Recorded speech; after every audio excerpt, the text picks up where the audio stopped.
નમસ્તે, જય માતાજી, જય શ્રી કૃષ્ણ। પિતાના નિધન પછી પુત્રોએ માતાને વૃદ્ધાશ્રમમાં છોડી દીધી અને સંપત્તિ વહેંચી લીધી।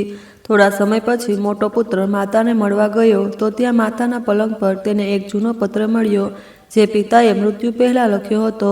એ પત્ર વાંચીને પુત્ર પાગલોની જેમ ચીસો પાડવા લાગ્યો અને નંગે પગ ઘર તરફ દોડ્યો કે ભાઈઓને કહે કે જે સ્ત્રીને તેઓ વૃદ્ધાશ્રમમાં છોડી આવ્યા છે તે હકીકતમાં શહેરના પોચ વિસ્તારમાં 3 ખૂણે આવેલો એ ભવ્ય 3 માળનો બંગલો પોતાની મિસાલ આંખ છે, જેના કપાળ પર આરસની તકતી પર સુમિત્રા વિલા લખેલું હતું।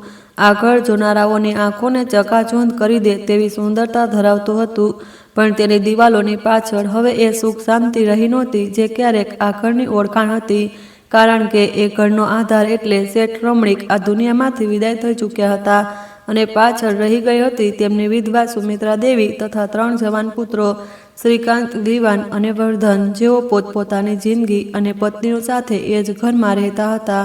સુમિત્રા દેવીએ પોતાનું આખું જીવન આ 3 પુત્રોને આંખના તારા બનાવીને રાખ્યા હતા અને તેમના ઉછેરમાં ક્યારેય કોઈ કમી રહેવા દીધી નહોતી। તે એવી માતા હતા જેમણે મમતાના શબ્દોને નવા અર્થ આપ્યા હતા। તેમનો દિવસ પુત્રોના ચહેરા જોઈને શરૂ થતો અને તેમની સલામતીની પ્રાર્થના પર પૂરો થતો। શેઠ રમણીકના નિધનને હજુ થોડો સમય થયો હતો કે ઘરનું વાતાવરણ બદલાવા લાગ્યું। જે વેપાર શેઠ રમણીકે મહેનત અને લગનથી ઊભો કર્યો હતો હવે પુત્રોના હાથમાં હતો, પણ કદાચ એ અનુભવ અને બરકત પિતા સાથે જ ચાલી ગઈ હતી, કારણ કે છેલ્લા કેટલાક મહિનાઓથી ફેક્ટરીઓમાં સતત નુકસાન થઈ રહ્યું હતું અને બજારમાં તેમનું નામ ડૂબી રહ્યું હતું, જેના કારણે 3 ભાઈઓ અત્યંત પરેશાન રહેવા લાગ્યા હતા। શ્રીકાંત સૌથી મોટો હતો અને તેના લગ્નને 5 વર્ષ થઈ ગયા હતા। તેની પત્ની એકતા ઘરની મોટી વહુ હોવાથી પોતાનું હુકમ ચલાવવા માંગતી હતી। વિવાનની પત્ની ઈશિતા અને સૌથી નાના વર્ધનની પત્ની સાનિકા પણ હવે આ સંયુક્ત કુટુંબ વ્યવસ્થાથી કંટાળી ગયા હતા। સુમિત્રા દેવી મોટા ભાગે પોતાના ઓરડામાં મંદિરની જગ્યાએ સમય વિતાવતા, પોતાના દિવગંત પતિને યાદ કરતા કે પછી પુત્રોની રાહ જોતા કે ક્યારે કામ પરથી પાછા આવશે જેથી તેમને પોતાના હાથે ખવડાવી શકે, પણ હવે તેમને લાગી રહ્યું હતું કે ઘરનું વાતાવરણ બદલાઈ રહ્યું છે। પહેલા જ્યારે પુત્રો ઘરે આવતા તો સૌથી પહેલા માના ઓરડામાં જતા, પણ હવે તેઓ સીધા પોતપોતાના ભાગમાં ચાલ્યા જતા। આ વાત સુમિત્રા દેવીના દિલમાં એક અજાણ્યો ડર બેસાડી રહી હતી, પરંતુ તે ચૂપ હતા, કારણ કે પુત્રો પર તેમને બેહદ મોહબ્બત હતી અને ન ઈચ્છતા કે તેમના કારણે ઘરમાં કોઈ તકલીફ ઊભી થાય। બીજી તરફ વેપારમાં નુકસાન વધતું જતું હતું અને 3 ભાઈઓ વચ્ચે પણ કડવાશ વધી રહી હતી। એક રાત જમવાની મેજ પર જ્યારે આખું કુટુંબ ભેગું હતું ત્યારે શાંતિ છવાયેલી હતી અને માત્ર ચમચીનો અવાજ આવતો હતો, ત્યારે અચાનક એકતાએ વાત શરૂ કરી અને કહ્યું, શ્રીકાંત સાંભળો, મને લાગે છે કે આપણે ઘરનો ખર્ચ ઘટાડવો પડશે, કારણ કે ફેક્ટરીની હાલત તો તમારી સામે છે અને આ ઘરનું જાળવણી પણ મોંઘું પડે છે। આના પર ઈશિતાએ તરત જ વાત જોડતા કહ્યું, હા ભાભી, બિલકુલ સાચું કહે છે। વળી આપણા બાળકો હવે મોટા થઈ રહ્યા છે, તેમને અલગ રૂમ જોઈએ અને આ ઘરમાં ખાનગીપણું જેવી કોઈ વસ્તુ રહી નથી। હર વખત કોઈને કોઈ અહીં તહીં ફરતું રહે છે। તેનો ઈશારો સ્પષ્ટ રીતે સુમિત્રા દેવી તરફ હતો, જે માથું ઝુકાવીને ચૂપચાપ જમી રહ્યા હતા। સુમિત્રા દેવીએ ત્યાં જ રોકાઈને આશ્ચર્યથી પોતાની વહુઓ તરફ જોયું, જેમણે આજ સુધી તેમની સામે ક્યારેય ઊંચા અવાજે બોલ્યું નહોતું। શ્રીકાંતે પોતાની પત્નીને આંખ બતાવી, પણ તેણી આગળ વધીને બોલી, જુઓ, માતૃભાવનાઓથી ઘર નથી ચાલતું, હવે વ્યવહારિક નિર્ણય લેવો પડશે। માજી હવે વૃદ્ધ થઈ ગયા છે, તેમને આરામની જરૂર છે અને અમે સારો દિવસ ઘરના કામ અને બાળકોમાં વ્યસ્ત રહીએ છીએ। અમે તેમનું એવું ધ્યાન નથી રાખી શકતા જેવું રાખવું જોઈએ। આ વાતો સુમિત્રા દેવીના દિલ પર કાંટાની જેમ લાગી, પણ 3 પુત્રો ચૂપ રહ્યા અને એ ચૂપકીદી સુમિત્રા દેવી માથે સૌથી મોટી વેદના હતી। તે ચૂપચાપ ઉઠ્યા અને પોતાના ઓરડામાં ચાલ્યા ગયા। એ રાતે તે ઘણા રડ્યા। તેમને શેઠ રમણીકની ખૂબ યાદ આવી। કેવી રીતે તેમણે વચન આપ્યું હતું કે સુમિત્રા, તું જોજે, મારા પુત્રો તને ક્યારેય એકલી નહીં છોડે, પણ આજે એ વચન તૂટતું લાગી રહ્યું હતું। આગામી કેટલાક દિવસોમાં ઘરનું વાતાવરણ વધુ ભારે થઈ ગયું। 3 વહુઓએ ચૂપચાપ નક્કી કરી લીધું હતું કે કોઈક રીતે સુમિત્રા દેવીને રસ્તેથી હટાવવા પડશે, કારણ કે તેમને લાગતું હતું કે સુમિત્રા દેવી આ ઘરની દરેક વસ્તુ પર હક ધરાવે છે અને તેમની હાજરીમાં તેઓ ખુલ્લેથી જીવી નથી શકતા। એક દિવસ વિવાન પોતાની માના ઓરડામાં આવ્યો અને બોલ્યો, માજી, તમને ખબર છે ને કે વેપારની હાલત ખૂબ ખરાબ છે। આપણે કંઈક સંપત્તિ વેચવી પડશે જેથી કરજ ચૂકવી શકાય। સુમિત્રા દેવીએ પ્રેમથી પુત્રના માથે હાથ ફેરવ્યો અને બોલ્યા, બેટા, આ બધું તો તમારું છે. જે તમે ઈચ્છો તે કરો, બસ ઘરની શાંતિ બગાડશો નહીં. વિવાન નજર ચોરીને ઊભો રહ્યો, કારણ કે તેના મનમાં ચોરી હતી. હકીકતમાં ત્રણેય ભાઈઓએ નક્કી કરી લીધું હતું કે તેઓ સંપત્તિ વહેંચીને પોતપોતાના ભાગ અલગ કરશે. પણ તે માટે સૌથી મોટી અડચણ સુમિત્રા દેવી હતા, કારણ કે કાયદાકીય અને નૈતિક રીતે તે આ ઘરની માલકીન હતા અને તેના પુત્રો માને ઘરમાંથી કાઢવાનો, બદનામીનો ડાઘ પોતાને માથે લગાવવા નહોતા માગતા. તેથી તેમણે એક તૃણાસ્પદ યોજના બનાવી, જેથી ભનક પણ સુમિત્રા દેવીને ન પડે તેનું ધ્યાન રાખ્યું. વેપારનું નુકસાન એટલું નહોતું જેટલું બતાવવામાં આવતું હતું. એ તો માત્ર એક બહાનું હતું જેથી માને બોજો સાબિત કરી શકાય. વહુઓ દરરોજ રાત્રે પોતાના પતિઓના કાન ભરતી, માજીના કારણે આપણા બાળકોની તબિયત ખરાબ થઈ રહી છે, તેમને સારો દિવસ ઉધરસ રહે છે કે પછી જૂની વાતો લઈને બેસી જાય છે. આપણું તો જીવવું મુશ્કેલ થઈ ગયું છે. સાનિકા, જે સૌથી નાની હતી, તેણે તો આટલું સુધા કહી દીધું કે વર્ધન, જો માજી અહીં જ રહ્યા તો હું મારા માયકે ચાલી જઈશ, કારણ કે હવે મારાથી તેમની સંભાળ નથી થતી. જ્યારે સુમિત્રા દેવી પોતાનું બધું કામ પોતે જ કરતા હતા અને ક્યારેય કોઈ વહુ પાસે પાણીનો ગ્લાસ પણ નહોતો માંગ્યો, પણ નફરતની આગે બધાને આંધળા કરી દીધા હતા. આખરે એ અમંગળ દિવસ પણ આવી ગયો જ્યારે પુત્રોએ માતા સાથે વાત કરવાનો નિર્ણય કર્યો. સાંજનો સમય હતો. સુમિત્રા દેવી પોતાના ઓરડાની બારીમાંથી બહાર લોનમાં વિખરાયેલા ગુલમોહરના પાંદડાઓને જોઈ રહ્યા હતા, જે જાણે તેમના પોતાના જીવનનું વિખરાયેલું ચિત્ર રજૂ કરી રહ્યા હતા. ત્યાં ત્રણેય પુત્રો ઓરડામાં આવ્યા. તેમના ચહેરા પર એક વિચિત્ર ગંભીરતા હતી, પણ કોઈ સહાનુભૂતિ નહોતી. શ્રીકાંતે વાત શરૂ કરી અને કહ્યું, માજી, અમે તમારી સાથે એક જરૂરી વાત કરવા માંગીએ છીએ.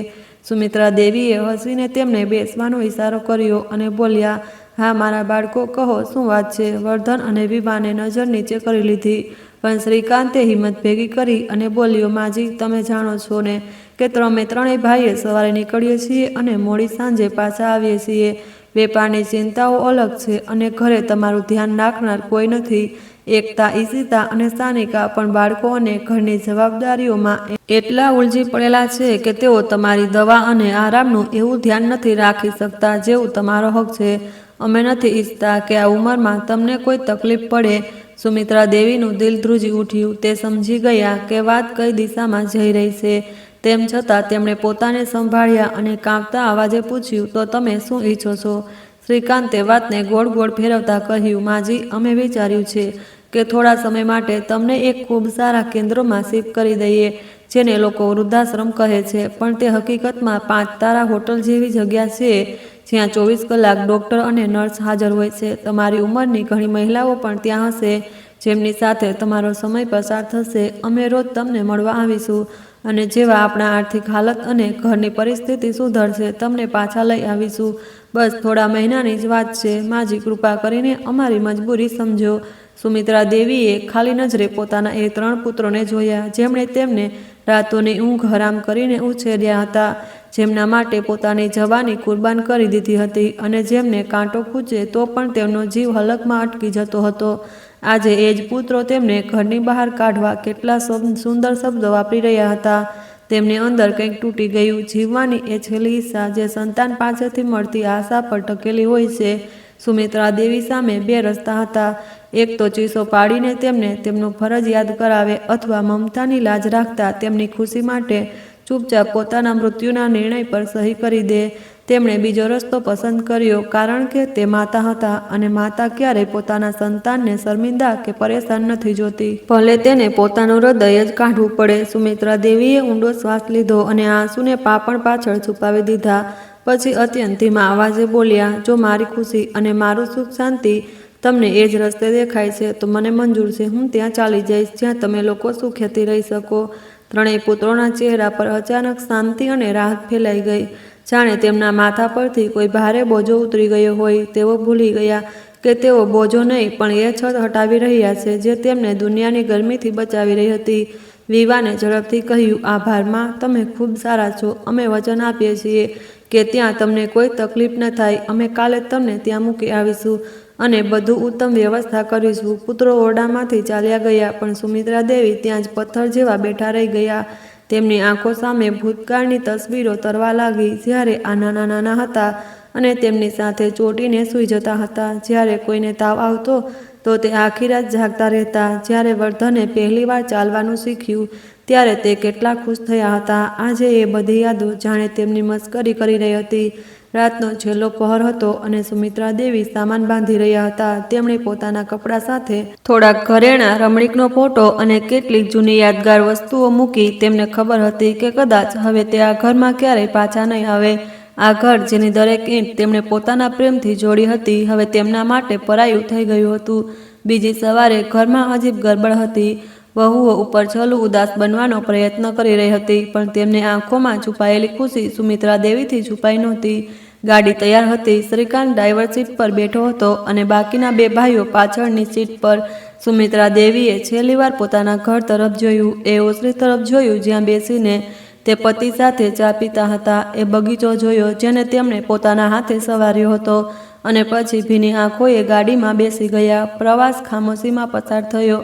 કોઈને બોલવાની હિંમત નહોતી. કદાચ જમીરની હળવી ચૂંક તેમને બોલતા અટકાવી રહી હતી.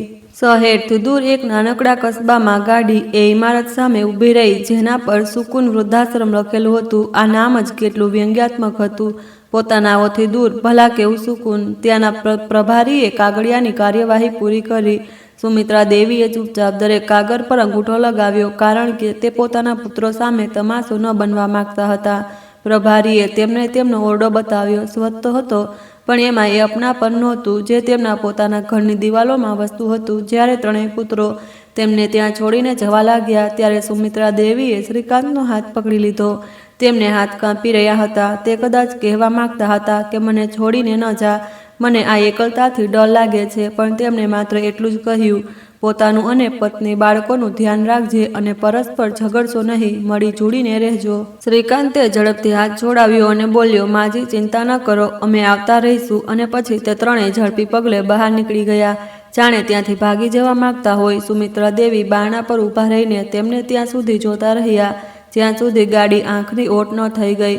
પછી તે ત્યાં ચોખટ પર બેસી પડ્યા અને તેમની આંખોમાંથી આંસુનો પ્રવાહ ઉભરાઈ આવ્યો, જેણે તેમણે કાલથી રોકી રાખ્યો હતો. તે સંપૂર્ણ રીતે એકલા અને નિસહાય બની ગયા હતા. જ્યારે તેમના 3 જવાન પુત્રો જીવતા હતા, વૃદ્ધાશ્રમમાં દિવસ અને રાત કેદીની જેમ પસાર થવા લાગ્યા. ત્યાં ઘણી બધી માતાઓ હતી જેમની વાર્તાઓ સુમિત્રા દેવી સાથે મળતી જુલતી હતી. બધીની આંખોમાં રાહ હતી.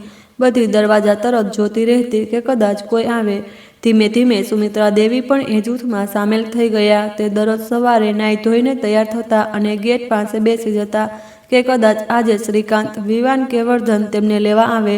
પણ દિવસો હપ્તાઓમાં અને હપ્તાઓ મહિનાઓમાં બદલાતા ગયા. કોઈ ન આવ્યું.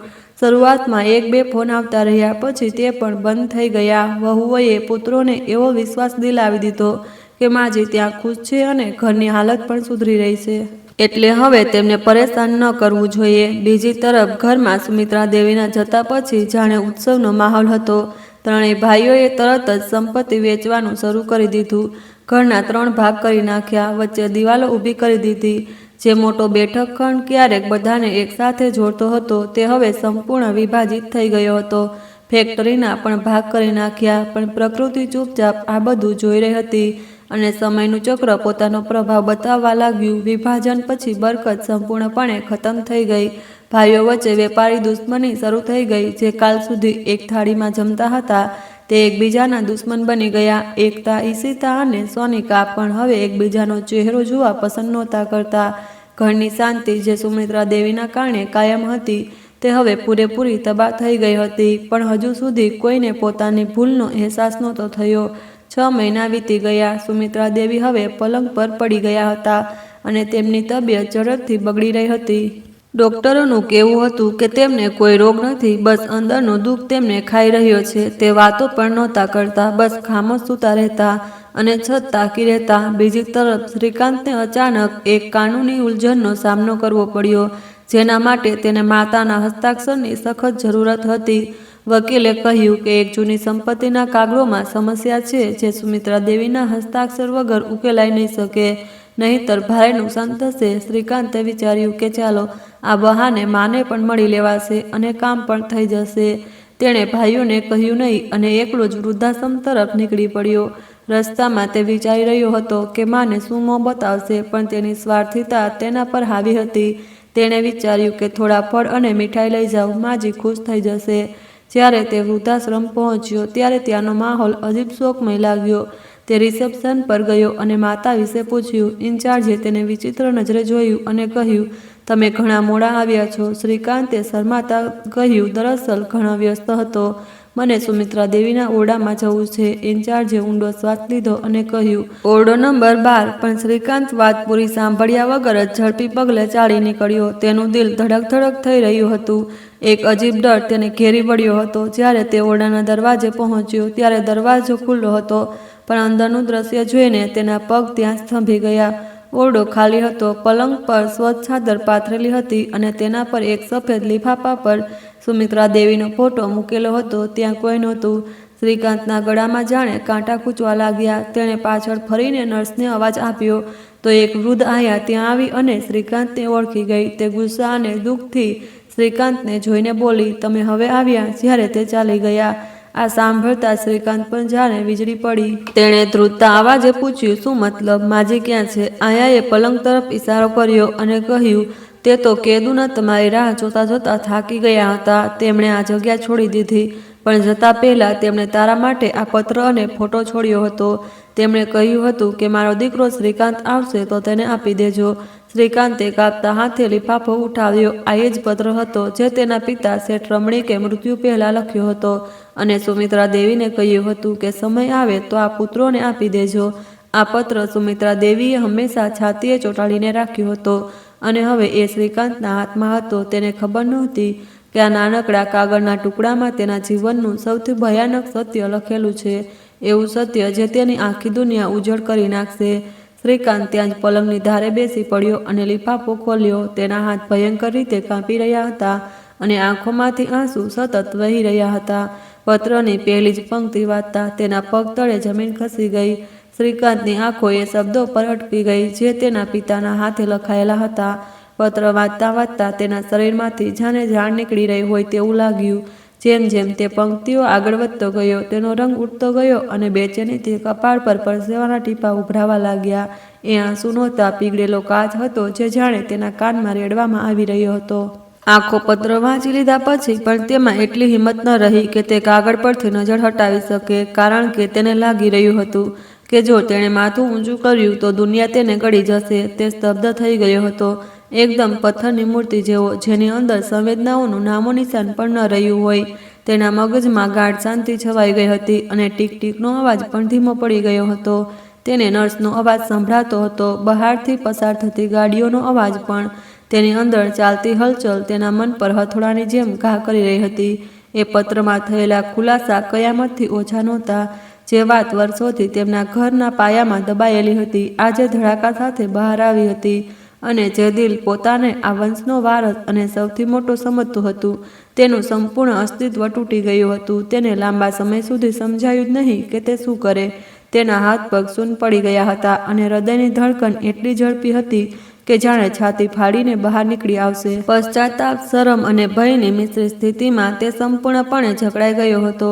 તે વિચારી રહ્યો હતો કે આ કેવી વિડંબના છે કે તેઓ આખી જિંદગી એટલા મોટા ધોખામાં જીવ્યા અને જે હસ્તીને તેમણે પોતાની ઠોકર સમજી હતી તે હકીકતમાં તેમના જીવનની રક્ષક હતી.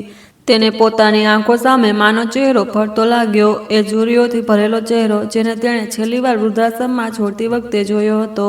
એ સમયે તેમની આંખોમાં કેટલી બેબસી હતી અને આજે તેના હૃદયની આંખોમાં તેનાથી કંઈક વધુ બેબસી હતી. અચાનક તેને એક ઝટકો લાગ્યો, જાણે કોઈએ તેને ઊંઘમાંથી જગાડ્યો હોય. તેને યાદ આવ્યું કે તેના બે ભાઈ વિવાન અને વર્ધન હજુ એ ઊંડી ઊંઘમાં હતા જેમાંથી તે હમણાં જ જાગ્યો હતો અને આ ભયંકર સત્ય માત્ર પત્રમાં જ ન હોવું જોઈએ. તે એકદમ પોતાની જગ્યાએથી ઊભો થઈ ગયો. તેના ઊભા થવામાં એટલી તીવ્રતા હતી કે ખુરશી પાછળ પડી ગઈ. ત્યાં હાજર કર્મચારીઓ અને નર્સો તેને આશ્ચર્યથી જોવા લાગ્યા. હમણાં તો તે રડી રહ્યો હતો અને હવે તેને જોઈને કોઈ સમજી નહોતું શકતું કે શું થયું, પણ દિલને કોઈ પરવા નહોતી. તે પાગલોની જેમ ઓરડામાંથી બહાર ભાગ્યો. તેના હાથમાં એ પત્ર હતો જે તેના જીવનનો સૌથી કિંમતી ખજાનો હતો.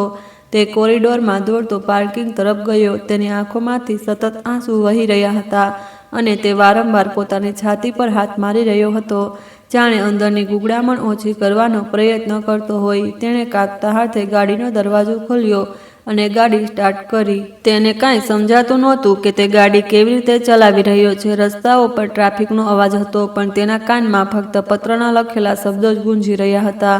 તે જલ્દીથી જલ્દી ઘરે પહોંચીને પોતાના ભાઈઓને પકડીને તેમને આ સત્ય જણાવવા માંગતો હતો અને પોતાના સ્વર્ગને નર્કમાં ધકેલી દીધો હતો. તે ઈચ્છતો હતો કે હમણાં જ ઉડીને ઘરે પહોંચી જાય. તેનો જુનૂન ચરમસીમાએ હતો અને તે કોઈ પણ કિંમતે આ સત્ય તેમના સુધી પહોંચાડવા માંગતો હતો. જો કે તેણે એ રાજ હજુ પોતાના દિલમાં દબાવી રાખ્યું હતું અને જીભ પર વધુ નહોતું કહ્યું, પણ તેની અંદરનો તોફાન બતાવી રહ્યો હતો કે જ્યારે આ રાજ ખુલશે ત્યારે સુમિત્રા વિલાની દિવાલો પણ હલી જશે. બીજી તરફ શહેરના વ્યસ્ત પણ શાંત વિસ્તારમાં એક નાનું પણ અત્યંત સુંદર ઘર હતું, જેના વિશે દુનિયાને તો શું, પોતે રમણીક શેઠના પુત્રોને પણ કોઈ ખબર નહોતી. એ જ ઘરના એક આરામદાયક ઓરડામાં સુમિત્રા દેવી પલંગ પર ટેકો લગાવીને બેઠા હતા અને એક નવયુવાન નોકરાણી તેમને ચમચીથી સૂપ પીવડાવી રહી હતી.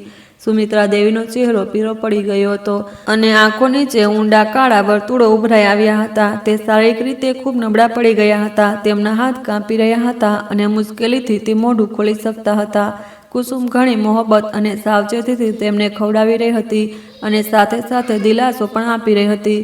માલકીનજી, હિંમત રાખો, તમારે દવા પણ લેવાની છે. પણ સુમિત્રા દેવીની નજર ખુલ્લી બારીમાંથી બહાર આકાશ પર અટકેલી હતી, જ્યાં વાદળો ઘેરાતા જતા હતા, બિલકુલ તેમના જીવનની જેમ.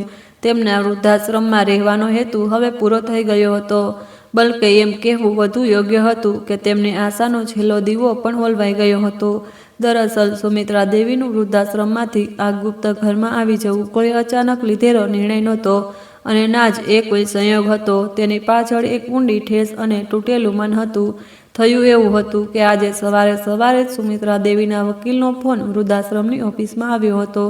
વકીલ સાહેબ રમણીક શેઠના ખૂબ જ જૂના અને વફાદાર મિત્ર હતા અને તે બધી હાલતોથી વાકેફ હતા. તેમણે સુમિત્રા દેવીને વાત કરાવી અને અત્યંત દુઃખી અવાજે કહ્યું, ભાભી, મને હમણાં શ્રીકાંતનો ફોન આવ્યો હતો. બાળકોમાંથી એક એ જૂની સંપત્તિના કાગળો માંગી રહ્યો હતો. મેં તેમને કહ્યું કે તેના પર તમારા હસ્તક્ષરની જરૂર છે, એટલે તે આજે જ તમારી પાસે આવી રહ્યો છે. પણ દુઃખની વાત એ છે કે ન તો તમારો હાલ પૂછવા આવે છે, ન તો તમને પાછા લેવા. ફક્ત તમારા હસ્તાક્ષર લઈને એ સંપત્તિ વેચવા માંગે છે. આ સાંભળતા જ સુમિત્રા દેવીના હાથમાંથી ફોન પડી જવાની હાલત થઈ. તેમના દિલના કોઈ ખૂણે હજુ પણ એક નાનકડી આશા બચી હતી. કદાચ મારા દીકરા મને યાદ કરીને આવશે, કદાચ તેમને પોતાની ભૂલનો અહેસાસ થશે અને મને લેવા આવશે. તેમણે પોતાની વેદના અને એકલતા એ જ આશાએ સહન કરી હતી કે કદાચ તેમની તબિયતની કોઈને ચિંતા થશે. તે નહોતા ઈચ્છતા કે સંપત્તિનો લાલચ તેના સંબંધ પર ભારે પડે, પણ વકીલની વાતે તેમનો આ ભ્રમ તોડી નાખ્યો. હવે તેમને પૂરો વિશ્વાસ થઈ ગયો કે તેમના પુત્રોના દિલ એકદમ કઠોર થઈ ગયા છે અને ત્યાં માના માટે કોઈ સ્થાન નથી બચ્યું. એ ક્ષણે તેમને નિર્ણય કરી લીધો કે તે પુત્રોનો ચહેરો પણ નહીં જુએ, જે ફક્ત સ્વાર્થ માટે માની ચોખટ પર આવે છે. તેમણે વકીલને કહ્યું, ગાડી મોકલી દો, હું હવે ત્યાં નહીં રહું. ગાડી આવે તે પહેલાં તેમણે એ જૂનો સંદૂક ખોલ્યો જે તે પોતાની સાથે લાવ્યા હતા અને તેમાંથી એ સીલબંધ લિફાફો કાઢ્યો જે રમણીક શેઠે મૃત્યુ સમયે તેમને આપ્યો હતો. રમણીક સાહેબ દૂરદેશી વ્યક્તિ હતા. તેમને ખબર હતી કે તેમની સંતાનમાં લાલચ વૃત્તિ છે. મૃત્યુનો થોડા દિવસ પહેલાં તેમણે સુમિત્રા દેવીને કહ્યું હતું, સુમિત્રા, હું જાણું છું કે તું બાળકો પર પોતાની જાન કરતાંય વધુ પ્રેમ કરે છે, પણ મને ડર છે કે મારા પછી એ જ તને સતાવશે. જો ક્યારેય હાલત એટલી બધી બગડશે કે તને ઘરમાંથી કાઢી મૂકે કે તારું અપમાન કરે, તો તું આ લિફાફો ખોલજે અને આ ઘરમાં જઈને રહેજે. જ્યારે મેં તારા નામે ગુપ્ત રીતે આ ઘર ખરીદ્યું હતું, એ વખતે સુમિત્રા દેવીએ રડતા રડતા તેમના મોઢે હાથ મૂકી દીધો હતો અને કસમ ખાધી હતી કે એવી નોબત ક્યારેય નહીં આવે અને તે આ રાજ કદી નહીં ખોલે. પણ આજે હાલતોએ તેમને મજબૂર કરી દીધા. તેમણે કહ્યું કે તેમણે પોતાના હાથે ઘણું વિચારીને એ કાગળ પલંગની પાટીએ રાખ્યો હતો અને પોતાની આંગળી એના પર જ રાખી હતી, જેથી તેમના પુત્રની નજર તરત જ તેના પર પડે. એ કોઈ સ્ત્રીનું સામાન્ય બંદોબસ્ત નહોતો. એ એક દર્પણ હતું જે તે પોતાના પુત્રોને બતાવવા માંગતા હતા.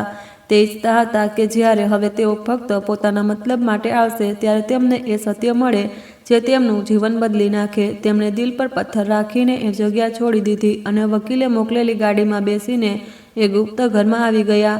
આ ઘર રમણીક સાહેબે ઘણા વર્ષ પહેલાં તેમના નામે કરી દીધું હતું અને વસિયતમાં લખ્યું હતું કે આનો ઉલ્લેખ પુત્ર સાથે કદી ન કરવો, જ્યાં સુધી હાલત હદ વટાવી ન જાય.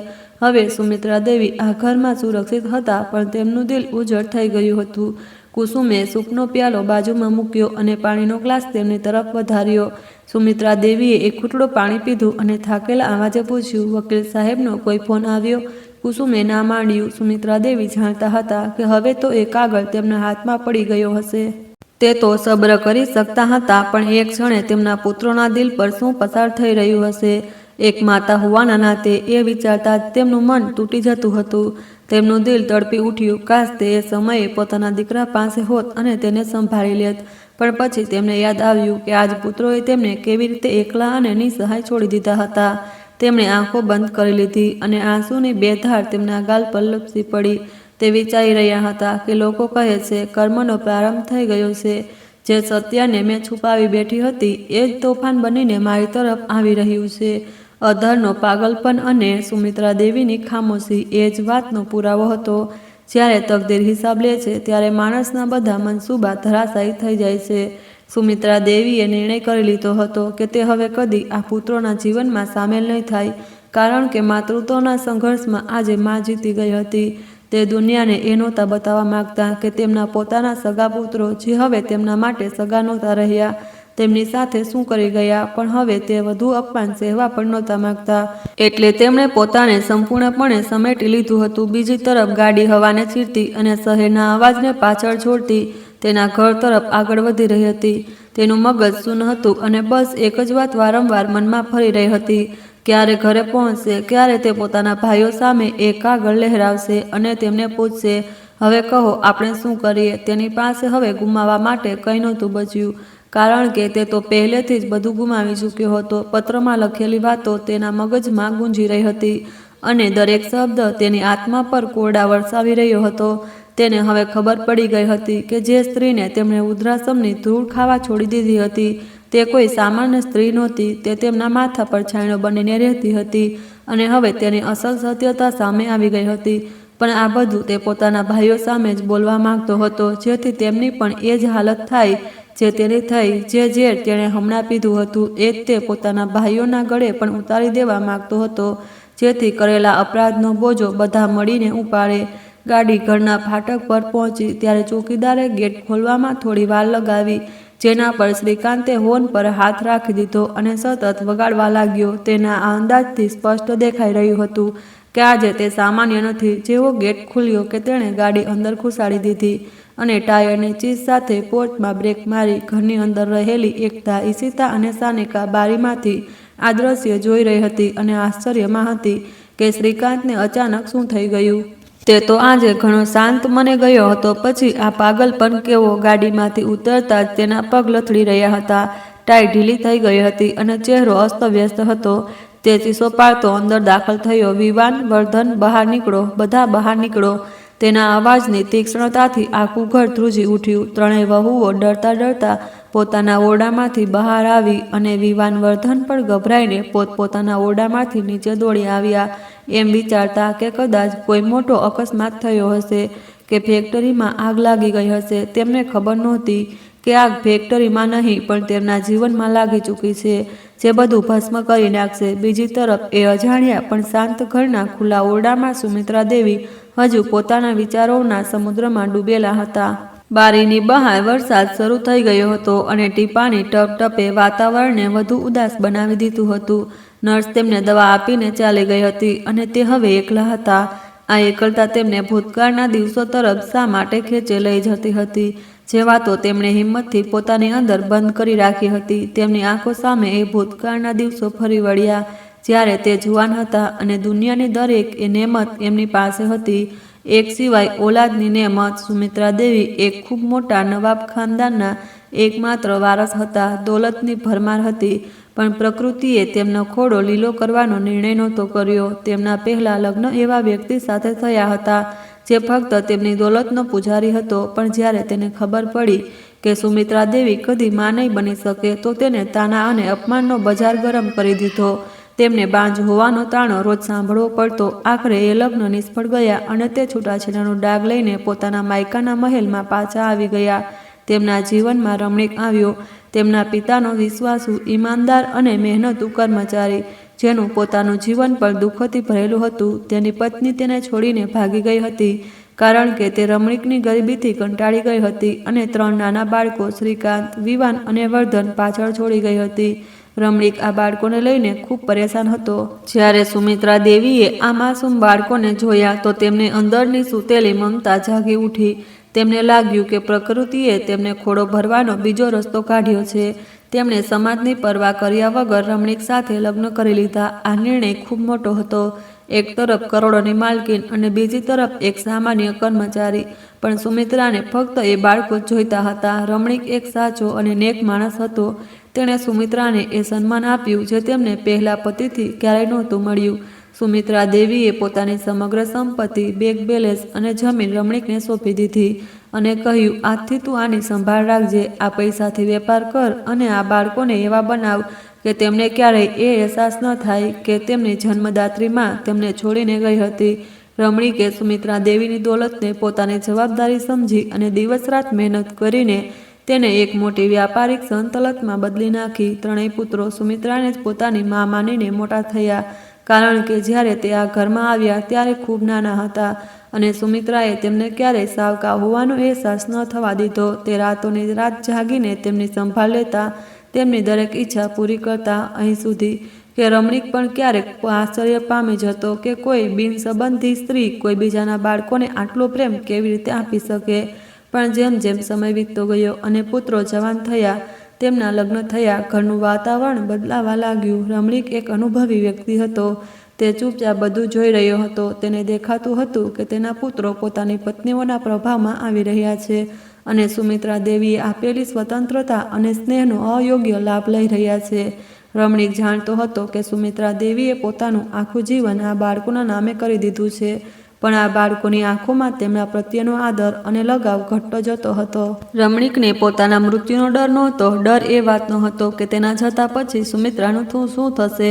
તે જાણતો હતો કે એ સંપત્તિ અને પૈસા સંબંધોનો પાયો છે જે સુમિત્રા દેવીના હાથમાંથી આ તાકાત નીકળી જશે. પુત્રો તેને પૂછશે પણ નહીં. એટલે રમણીકે પોતાના જીવનના છેલ્લા દિવસોમાં એક ખૂબ મોટો નિર્ણય લીધો. તેણે શહેરના બીજા ખૂણે ચૂપચાપ એક નાનું ઘર સુમિત્રાના નામે ખરીદ્યું અને એક મોટી રકમ અલગ ખાતામાં સુમિત્રા દેવીના નામે ટ્રાન્સફર કરી. પછી પોતાના વકીલને બોલાવીને એક નવી વસિયત તૈયાર કરાવી, જેમાં તેણે આ બધા રાજ લખી રાખ્યા હતા, આજ સુધી છુપાયેલા હતા. તેણે સુમિત્રા દેવી પાસેથી વચન લીધું કે તે કદી આ પુત્રોને નહીં કહેશે કે આ બધું હકીકતમાં સુમિત્રા દેવીનું છે અને ના જ એ સત્ય ખોલશે કે તેમની સગી માં નથી, જેથી તેમનું દિલ ન તૂટે. સાથે જ રમણીકે સુમિત્રાને એ પત્ર પણ આપી દીધો અને કહ્યું, સુમિત્રા, જો ક્યારેય હાલત હદ વટાવી જાય અને આ તને ઘરમાંથી કાઢી મૂકે તો આ પત્ર તેમને આપી દેજે. સુમિત્રાએ રડતા રડતા એ પત્ર લઈ લીધો હતો. તેમણે કદી વિચાર્યું પણ નહોતું કે તેને આનો ઉપયોગ કરવાની નોબત આવશે અને આજે એ જ સુકૂન ભર્યા ઓરડામાં બેઠેલી સુમિત્રા વિચારી રહી હતી, રમણીક કેટલો સાચો હતો, જેમણે મરીને પણ તેમને અને બાળકોને નિસહાય ન થવા દીધા. રાતના 8 વાગ્યે તે છાપરા નીચે બેઠા હતા, જે રમણીકની મોહબ્બતની ભેટ હતી, પણ તેમનું દિલ લોહીના આંસુ રડી રહ્યું હતું, કારણ કે તે પોતાના પુત્રો પર મોહબ્બત કરતા હતા અને તેમની જુદાઈનું દુઃખ કોઈ સંપત્તિ કે ઘરથી ભરાઈ નહોતું શકતું. બીજી તરફ શ્રીકાંતના ઘરમાં જાણે કયામત જેવું દ્રશ્ય હતું. શ્રીકાંત હાફળો ફાફડો ઘરમાં દાખલ થયો અને બધાને ડ્રોઈંગ રૂમમાં ભેગા કરી લીધા. 3 ભાઈઓ સોફા પર બેઠા હતા અને તેમની પત્નીઓ આશ્ચર્યથી શ્રીકાંત તરફ જોઈ રહી હતી, જે ઓરડાની વચ્ચે ઊભો હતો અને તેના હાથમાં એ પત્ર કાંપી રહ્યો હતો. વિવાને ગભરાઈને પૂછ્યું, ભાઈ, શું થયું? તમે આમ કેમ ચીસો પાડો છો? અને માજી ક્યાં છે?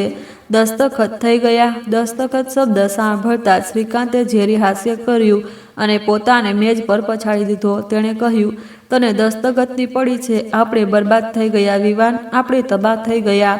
વર્ધને આગળ વધીને તેના હાથમાંથી પત્ર લીધો અને વાંચવા લાગ્યો. જેમ જેમ તે વાંચતો ગયો, તેના ચહેરાનો રંગ ઉઠતો ગયો અને તે સોફા પર ધપાક થઈને બેસી ગયો. સાનિકા અને એકતાએ પણ બેચેનીથી પત્ર તરફ જોયું. શ્રીકાંત ચીસ પાડી, વાંચો, બધા સાંભળો કે આપણા બાપે આપણા માટે શું લખ્યું છે. અને પછી તેણે એ રાજ ઉગલી દીધું જે હજુ સુધી તેની છાતીમાં જલન બનીને ધકતું હતું. જે સ્ત્રીને આપણે ઘણું વિચારીને ઓલ્ડ એજ હોમમાં છોડી આવ્યા હતા, તે આપણી સગી માં નહોતી. ઓરડામાં એવી ખામોશી છવાઈ ગઈ, જાણે કોઈને સાપ સૂંઘી ગયો હોય. એકતાના મોંમાંથી અનાયાસે ચીસ નીકળી ગઈ. શું? શ્રીકાંતે વાત આગળ ચલાવી અને તેના અવાજમાં હવે ક્રોધ અને ગુસ્સો સ્પષ્ટ ઝલકી રહ્યો હતો. હા, આપણી સગીમાં તો આપણને ગરીબીના ડરથી છોડીને ભાગી ગઈ હતી. આપણે ભિખારીઓના દીકરા હતા અને એ સુમિત્રા દેવી હતા જેમણે આપણને દત્તક લીધા હતા. આ સમગ્ર સંપત્તિ, આ ફેક્ટરી, આ બંગલો, જેના ભાગો માટે તમે લોકો ઝઘડી રહ્યા હતા, એ બધું સુમિત્રા દેવીનું છે. આપણા પિતાનું તેમાં કંઈ જ નહોતું. તે ફક્ત સુમિત્રા દેવીના નોકર હતા. પિતાજીએ લખ્યું છે કે કાયદાકીય રીતે આ સંપત્તિના ખરા વારસદાર ફક્ત સુમિત્રા દેવી છે. જો તે ઈચ્છે તો એક જ પળમાં આપણને રસ્તા પર લાવી શકે અને આ સંપત્તિ વેચવા માટે મારે તેમના હસ્તાક્ષર જોઈતા હતા, કારણ કે આ તો આપણા નામે જ છે જ નહીં, એ તો સુમિત્રા દેવીની ખાનગી મિલકત છે. આ સાંભળતા જ ત્રણેય વહુવાના ચહેરા પર હવાઈયા ઉડવા લાગી. જે સંપત્તિના અભિમાનમાં તે સુમિત્રા દેવીને જૂતાની ટકોરે રાખતી હતી એ હકીકતમાં રેતીની દિવાલ સાબિત થઈ. વિવાને કાંપતા અવાજે પૂછ્યું, તો હવે શું થશે? શ્રીકાંતે માથું પકડી લીધું અને જમીન પર બેસી ગયો. હવે કંઈ નહીં થઈ શકે. પિતાજીએ છેલ્લે લખ્યું છે કે જો તમે આ પત્ર વાંચી રહ્યા છો તો એનો મતલબ એ છે કે તમે સુમિત્રાને ઘણું દુઃખ આપ્યું છે અને તેમને ઘરમાંથી કાઢી મૂક્યા. એટલે મારી વસિયત પ્રમાણે જો સુમિત્રા ઘરમાં ન હોય તો તમે ત્રણેયને આ સંપત્તિ પર કોઈ હક નથી. આખી સંપત્તિ ટ્રસ્ટને ચાલી જશે અને આપણે પૂરેપૂરા બરબાદ થઈ ગયા. ઓરડામાં મૃત્યુ જેવી ખામોશી છવાઈ ગઈ. ક્યાંકથી રડવાનો અવાજ આવી રહ્યો હતો. હવે તેમને સમજાયું કે સુમિત્રા દેવી ચૂપ કેમ રહેતા હતા. તેમણે ક્યારેય સંપત્તિનો ઉલ્લેખ એટલા માટે નહોતો કર્યો કારણ કે મમતાના કારણે તેમણે આખી મિલકત પણ તેમના નામે કરી રાખી હતી. પણ જ્યારે પુત્રોએ તેમને ઠુકરાવી દીધા તો સ્વાભાવિક રીતે તેમણે બધું પાછું ખેંચી લીધું. આ અહેસાસ તેમને ઘણો ઊંડો અને ભયાનક લાગ્યો. જે વસ્તુ એટલે કે ધન માટે પુત્રોએ પોતાની માને એકલી છોડી દીધી હતી, એ જ વસ્તુ મા સાથે હંમેશ માટે ચાલી ગઈ હતી. અચાનક શ્રીકાંત ઊભો થયો અને બોલ્યો, આપણે માજીને શોધવી પડશે. આપણે તેમની માફી માંગવી પડશે. ફક્ત તે જ આપણને બચાવી શકે છે. ત્રણેય ભાઈઓ પાગલોની જેમ વૃદ્ધાશ્રમ તરફ દોડ્યા, પણ ત્યાં પહોંચતા જ તેમને ખબર પડી કે હવે ઘણું મોડું થઈ ગયું છે. ઇન્ચાર્જે ઠંડા અવાજે કહ્યું, તે ચાલ્યા ગયા છે અને તેમણે સખત આદેશ આપ્યો છે કે કોઈને તેમનું નવું સરનામું ન આપવું. ત્રણેય ભાઈઓ વકીલ પાસે ગયા, પણ વકીલે પણ મળવાનો ઇનકાર કરી દીધો અને કહ્યું, માલકીનજી હવે કોઈની સાથે મળવા નથી માંગતા. તેમનું કહેવું છે કે મારા દીકરાઓ હવે મારા માટે મરી ચૂક્યા છે. આ સાંભળીને શ્રીકાંત વકીલની ઓફિસની બહાર ઘૂંટણના બળ નીચે ઢળી પડ્યો અને બાળકની જેમ ફૂટી ફૂટીને રડવા લાગ્યો. તેને પોતાની માની એક ખામોશ નજરો યાદ આવવા લાગી જ્યારે તે તેમને છોડીને જઈ રહ્યો હતો અને એ પળ જ્યારે તેણે માનો હાથ ઝટકી દીધો હતો. આજે એ જ હાથ તેના માથા પરથી ઉઠી ગયો હતો અને હવે તે તડકામાં એકલો હતો.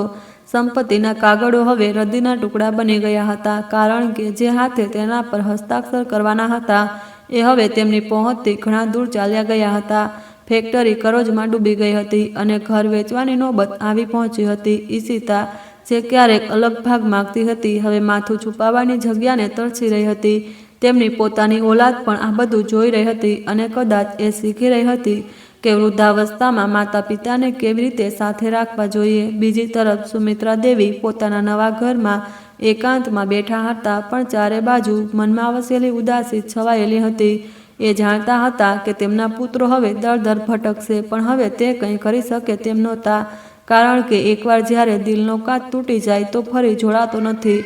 તેમણે પોતાની મમતાનો કરજ ચૂકવી દીધો હતો. લાવારીસ બાળકોને નામ અને ઓળખ આપી હતી, પણ બદલામાં તેમને એકલતા મળી હતી. કુદરતે તેમને ન્યાય તો આપ્યો, પણ આ ન્યાયમાં બધાનું નુકસાન જ હતું.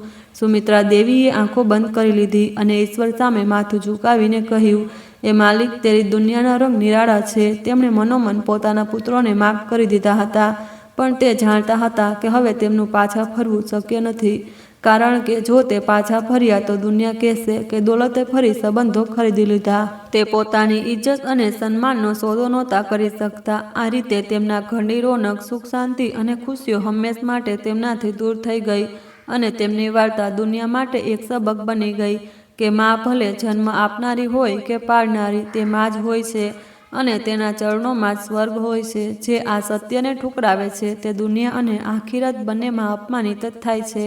ત્રણેય ભાઈઓ આજે પણ એ બંધ દરવાજાની શોધમાં છે જ્યાં તેમની મા રહેતી હતી, પણ એ દરવાજો હવે હંમેશ માટે બંધ થઈ ગયો છે અને એ તેમની સૌથી મોટી સજા છે. તો મિત્રો, આ હતી આજની કહાની. આ કહાની વિશે તમારો શું અભિપ્રાય છે? કમેન્ટમાં જરૂર જણાવજો.